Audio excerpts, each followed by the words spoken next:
90 billion dollar اگر آپ کے اوپر قرض ہے تو آپ کو اس کے اوپر اگر 5% انٹرسٹ دینا پڑتا ہے یا 4% انٹرسٹ دینا پڑتا ہے تو آپ کو 3.5 سے 4.5 ارب ڈالر کے درمیان انٹرسٹ دینا پڑتا ہے. لیس سے 4 بلین ڈالر آپ کو انٹرسٹ دینا پڑتا ہے.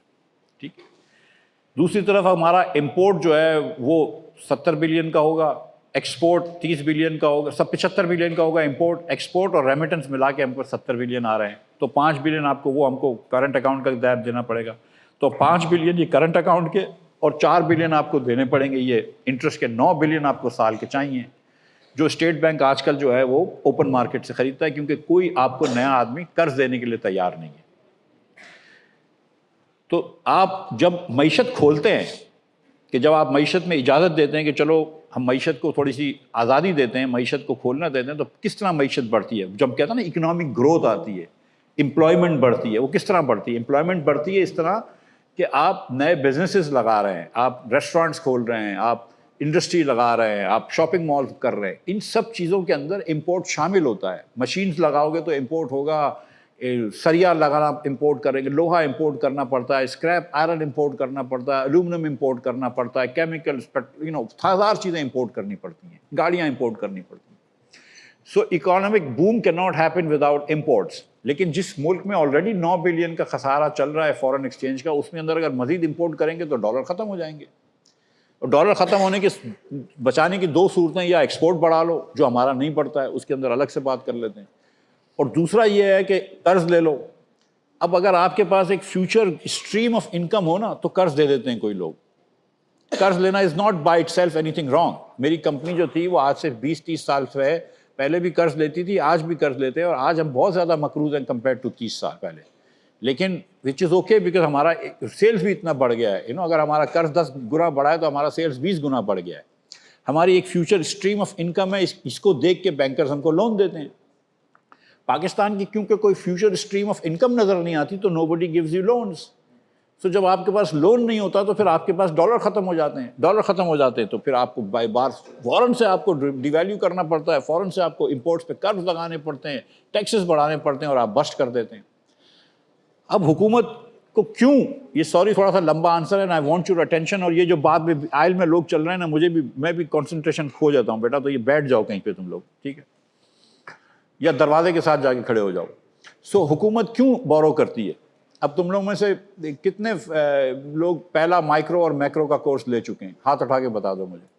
یا رسول اللہ, بس یار پہلے سال کے اندر سب کو ایک مائکرو اور میکرو کا کورس کروانا چاہیے. میں ابھی یعقوب بنگش ہے نا, ابھی تمہارا ڈین آیا ہے, میرا دوست ہے وہ بڑا اچھا, اس کو بھی میں بولوں گا. اور اکبر زیدی صاحب اگر آپ سنیں بعد میں یہ میری اسپیچ دیکھ لیں کہ میں نے کسی کی برائی نہیں کی ہو, تو اس کو میری بھی آپ سے گزارش یہ ہے کہ مائکرو اور میکرو کا پہلا کورس جو ہے نا وہ ہر آئی بی اے کے اسٹوڈنٹ کو پہلے سال میں پڑھانا چاہیے. یہ میرا خیال ہے, but obviously I am biased being an economist. اگر آپ نے تھوڑی سی یہ میکرو اکنامکس دیکھی ہوگی تو نیشنل انکم اکاؤنٹنگ سے آپ کو یہ بات پتہ چل جائے گی کہ جتنا پاکستان کا بجٹ ڈیفیسٹ ہوگا اتنا ہی پاکستان کا کرنٹ اکاؤنٹ ڈیفیسٹ بڑھتا رہے گا. تو اگر آپ کو کرنٹ اکاؤنٹ ڈیفیسٹ ختم کرنا ہے تو آپ کو بجٹ ڈیفیسٹ کم کرنا ہے. اور بجٹ ڈیفیسٹ کم کرنے کے 2 طریقے ہیں, صرف 2 ہی طریقے ہیں, تیسرا طریقہ کوئی نہیں ہے. ایک طریقہ یہ ہے کہ ٹیکس زیادہ لے لو, دوسرا طریقہ یہ ہے کہ اخراجات کم کر لو.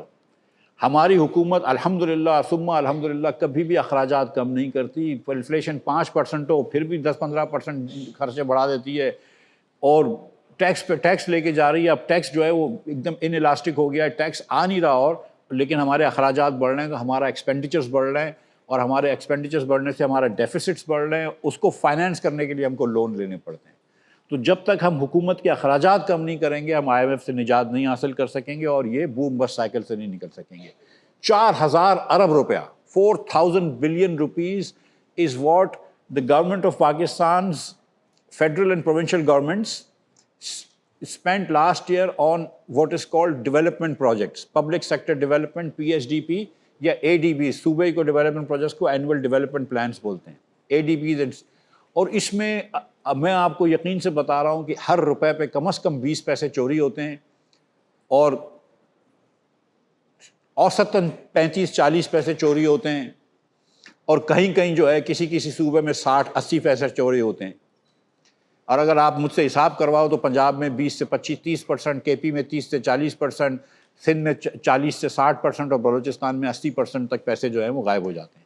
تو جب 4000 ارب روپیہ آپ ایک کنویں میں پھینک رہے ہیں اور جب آپ کے پاس پیسے کی کمی ہے اور ٹیکس نہیں آ رہے اور ٹیکس کی وجہ سے آپ نے جب نوکری پیشہ لوگوں کے اوپر آپ 38% ٹیکس لگا رہے ہیں، جب آپ بچوں کے دودھ کے اوپر سیلز ٹیکس لگا رہے ہیں، تو اس وقت تو شاید آپ کو پی ایس ڈی پی روک دینا چاہیے نا۔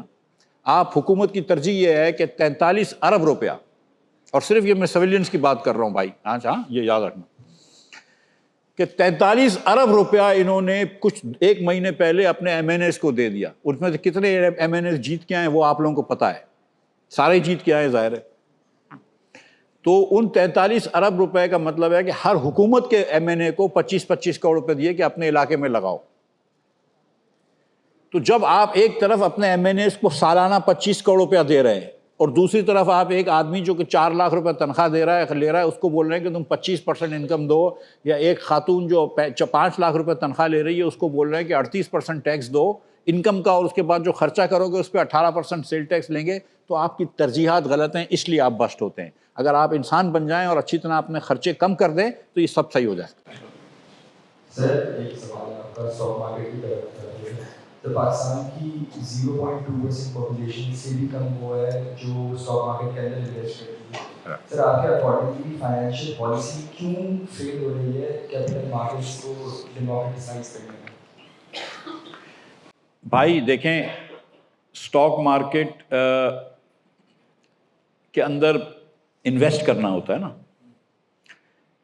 تو انویسٹ کون کر سکتا ہے؟ کیا پاکستان میں جو اس طرح بتاتا ہوں، 2018 میں پاکستانیوں کی کچھ انکم تھی، بہت انکم تو نہیں تھی لیکن کچھ انکم تھی، ٹھیک ہے۔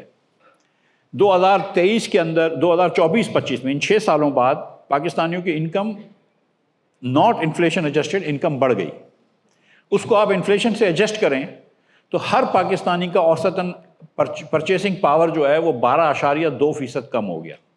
ہر پاکستانی 18 سے لے کے 24 سے 25 تک، 18 سے 25 کے جون تک پاکستانی 12.2% غریب ہوا ہے اوسطاً۔ جو غریب ترین 20% تھے وہ 21% غریب ہوئے ہیں۔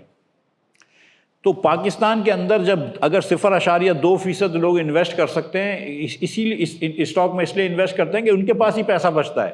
مجھے بتا دو جس کی 2 لاکھ روپے 3 لاکھ روپے تنخواہ ہو، اس کے پاس کتنے پیسے بچ جاتے ہیں مہینے کے آخر میں کہ وہ اسٹاک مارکیٹ میں انویسٹ کرے اور سٹا کرے، ٹھیک ہے۔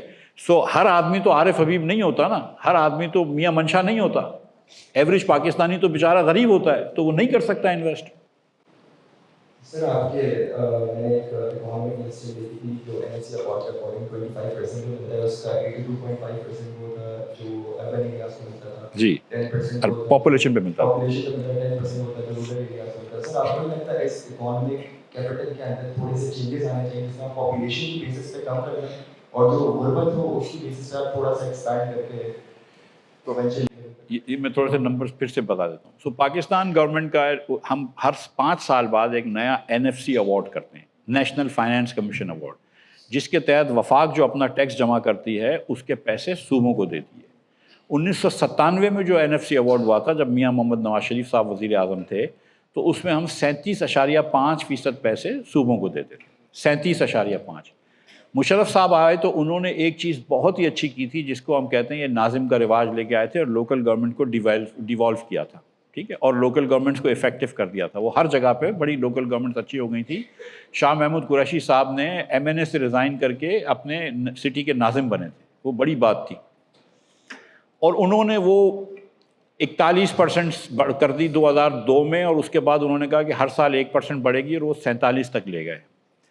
پھر 2010 کے اندر جو ایوارڈ ہوا، 2011 میں معاف کیجیے گا، نہیں 2010 میں جو ایوارڈ ہوا 2010 میں، اس میں انہوں نے فیصلہ کیا کہ ہم 57.5% پیسہ صوبوں کو دیں گے، اس کے علاوہ KP کے اندر ہم 1% پیسہ اور دیں گے کیونکہ وہ وار اینڈ ٹیرر ادھر ہو رہی تھی، اور اس کے علاوہ سندھ کو ہم جو ہے وہ 0.67% پیسہ ڈویزبل پول کا دیں گے کیونکہ انہوں نے 97 میں آکٹرائی ختم کی تھی۔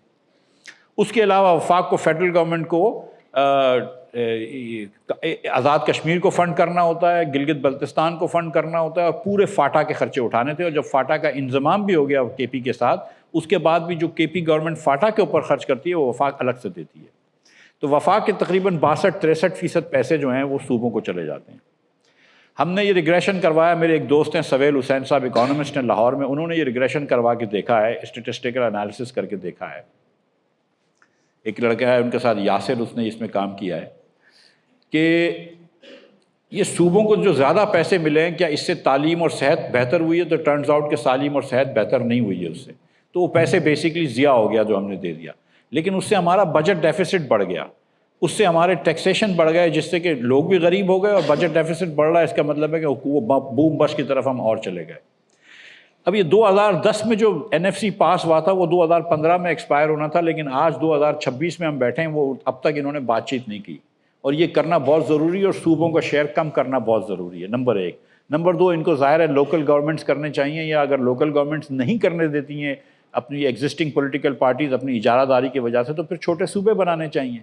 لیکن ایسا تو نہیں ہو سکتا نا کہ جو لیول آف حکومت سروس دیتا ہے, وفاق تو ٹیکس لیتا ہے, صوبے جو ہیں وہ اجارہ داریاں کرتے ہیں. آپ کو جو خدمت دیتا ہے, جو ایجوکیشن, ہیلتھ, یہ سب سروسز دیتا ہے لوگوں کو, روڈ رستے بناتا ہے جو کراچی میں نہیں ہے, پانی جو دیتا ہے جو کراچی میں نہیں ہے, لا اینڈ آرڈر جو دیتا ہے جو کراچی میں نہیں ہے, یہ تو سب چیزیں لوکل گورنمنٹ کی کرتی ہیں. تو لوکل گورنمنٹ تو آپ نے ختم کر دی ہے, لیکن پیسہ آپ نے اس کا لے لیا ہے. سو یا آپ چھوٹے صوبے بنا دیں, اور زیادہ احسن طریقہ یہ ہے کہ آپ لوکل گورنمنٹ کر دیں, لیکن لوکل گورنمنٹس نہیں کرتے تو چھوٹے صوبے کر دیں. لیکن کچھ نہ کچھ ان کو something has to give, otherwise Pakistan will continue to go down and go behind the rest of the world. So this is a problem. But جو NFC کی آپ بات کر رہے تھے کہ وہ جو صوبوں میں کس طرح آپس میں بٹوارا ہوتا ہے, اس کے اندر 82% پاپولیشن ہے, 10% غربت ہے, 5% ٹیکس کلیکشن ہے, اور 2.5% انورس آف ڈسٹنس ہے, کیونکہ بلوچستان کے اندر ڈسٹنسز بہت بڑے بڑے ہیں تو انورس آف ڈسٹنس ہے. اس کے اندر اب یہ کہتے ہیں کہ یار جس تیزی سے پاپولیشن بڑھ رہی ہے اس کے خلاف کچھ ہونا چاہیے, کہ اگر آپ کی پاپولیشن پہ تو دو, لیکن اس کے ساتھ ایک یہ فارمولا بھی ڈال دو کہ اگر آپ کی گروتھ آف پاپولیشن سلو ہے تو آپ کو زیادہ پیسے ملیں گے, تو انسینٹیوائز صوباز کہ تم پاپولیشن کم کرواؤ. جی سر میرا ایک سوال تھا کہ ریسنٹلی میں نے رپورٹ دیکھی, اس میں تھا کہ جو پر کیپٹا بجٹ ہے سندھ کا اوور آل کا پر کیپٹا 50 سے زیادہ ہے. جی جی. تو اس میں یہ کہ آپ نے کسی باقی پنجاب گورنمنٹ کے وہ ساؤتھ پنجاب میں نہیں کرتے, صرف لاہور میں کرتے ہیں, سندھ میں تو کوئی چیز ہی نہیں ملتا ہے ایسا نہیں.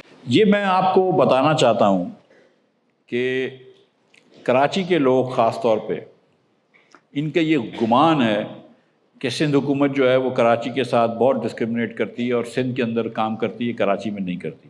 میں بہت ٹریول کرتا ہوں پورے اندرون دہی سندھ کے اندر, کراچی میں بھی.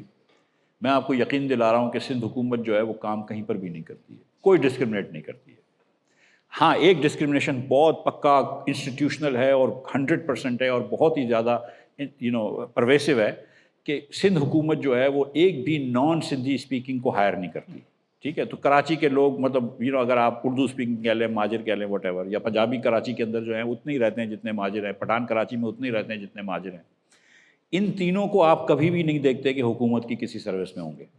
اگر انہوں نے 26 DSP رکھے ہیں تو 26 کے 26 سندھی اسپیکنگ ہوں گے. آپ 40 بچوں کی اگر حکومت کی کلاسوں میں جاتا رہتا ہوں, حکومت کی کلاسوں میں جاتا ہوں, جن کو پڑھاتا ہوں 18ویں سے 19 گریڈ میں, ایک بھی نان سندھی اسپیکنگ نہیں ہوتا ہے. وہ پنجابی جو بیچارے 100 سال سے رہ رہے ہیں سندھ میں, 1901 سے آ کے رہ رہے ہیں, 100 سال سے رہ رہے ہیں, لیکن وہ آرائی تھے ایک زمانے میں, وہ بھی ابھی تک ان کو بھی نہیں ہائر کرتے. وہ صرف سندھی اسپیکنگ لوگوں کو ہائر کرتے ہیں, اور وہ نوکریاں زیادہ تر بیچی جاتی ہیں, کچھ نہ کچھ فی سبیل اللہ دیتے ہیں لیکن زیادہ تر بیچتے ہیں. تو اس پہ بہت زیادہ ڈسکرمنیشن کرتے ہیں, یس, لیکن کام نہ کرنے پہ الحمدللہ پیپلز پارٹی والے کہیں ڈسکرمنیٹ نہیں کرتے.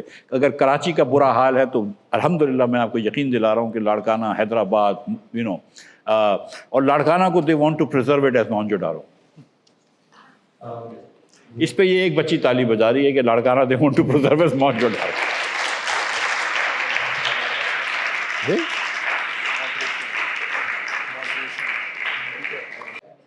Sir, I have a question. Sir, in your time as finance minister, it is rare that the finance minister doesn't get corruption allegations. You faced 0. That's really impressive. Sir, I have a question. As a finance minister of Pakistan, were you ever approached about offering of corruption? How can you handle that? Because at the end of the day, one of the main things that we fix about, and I myself do, is the integrity we have in the Pakistan government, and we don't see that. بیٹا دیکھو, میں یہ بتا دوں کہ جیسے حفیظ شیخ صاحب تھے, ان کے اوپر بھی کوئی کرپشن کی ایلیگیشن نہیں تھی. سلمان شاہ صاحب تھے, مشرف صاحب کے زمانے میں ان کے اوپر بھی کوئی کرپشن کی ایلیگیشن نہیں تھی، اورنگزیب کے اوپر بھی کوئی بھی نہیں، ٹھیک ہے. ایسی مطلب اتنے لوگ چور نہیں ہوتے جتنے کہ خان صاحب کہتے تھے کہ سب چور ہوتے ہیں. اور خان صاحب نے مجھے بچے میں آپ لوگوں کو 5 مہینہ in May I have something to do about 5 months. تو میں پہلی مرتبہ وزیر خزانہ بنا 5 مہینے کے لیے. اس کے بعد خان صاحب نے مجھے جیل بھیجا 5 مہینے کے لیے. اس کے بعد دوسری مرتبہ وزیر خزانہ بنا 5 مہینے کے لیے. تو اب تیسری مرتبہ اگر کوئی باری آئی تو پتہ نہیں کیا آتی ہے، جیل کی یا وزارت کی. باری تو جیسے جیل کی ہے، لیکن 5 مہینے از مائی نارمل ٹینیئر. دیکھو میں جب ایک مرتبہ پی آئی اے کے ڈائریکٹر تھا تو 2 کمپنیاں پی آئی اے کو ایک سروس بیچنا چاہ رہی تھی. ایک کا نام ایمیڈیس تھا اور ایک کا نام گیلیلیو تھا، آئی تھنک یہی نام تھے. یہ ریزرویشن سروسز بیچتے ہیں. تو مجھے بھی انہوں نے بریف کیا تھا، تو میں بھی کسی ایک کمپنی کو ووٹ دینا چاہ رہا تھا کہ اس کو دے دو کانٹریکٹ. تو وہ رات کو مجھے فون آیا ایک صاحب کا، اس نے کہا کہ ہم آپ کو اس کمپنی کو جس کو میں ووٹ دینا چاہ رہا تھا اسی والی کمپنی نے فون کیا کہ ہم آپ کو $5 لاکھ دیں گے.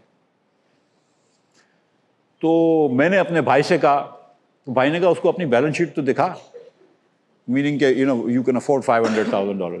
لیکن بہرحال پھر میں نے کیا جو کر سکتے ہیں، وہ گیا ہی نہیں، وہ میٹنگ میں ہی نہیں گیا، right.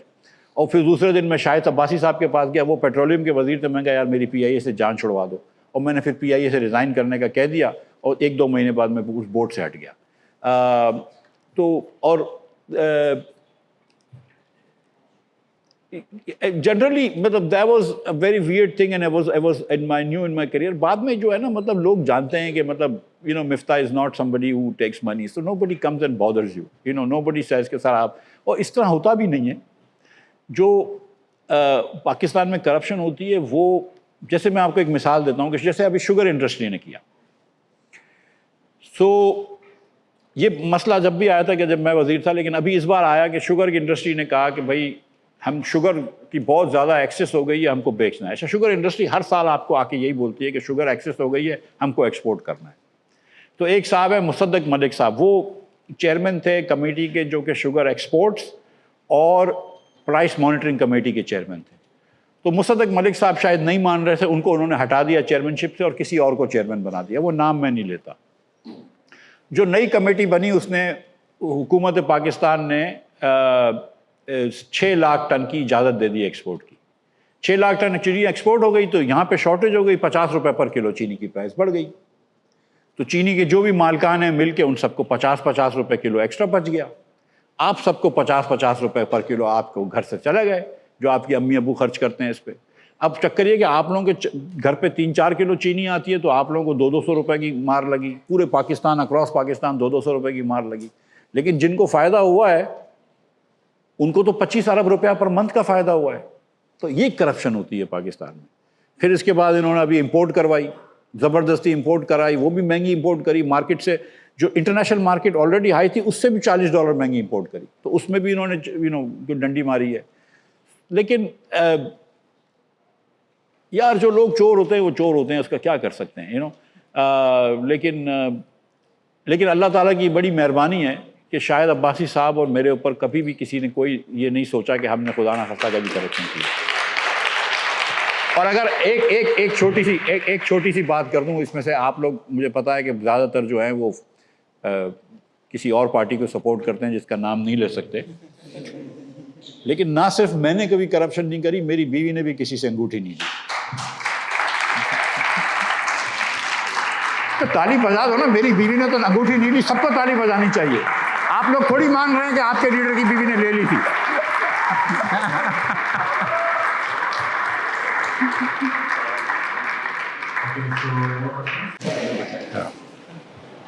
First of all, assalamualaikum. وعلیکم السلام. So the question I have is that according to 27th Amendment,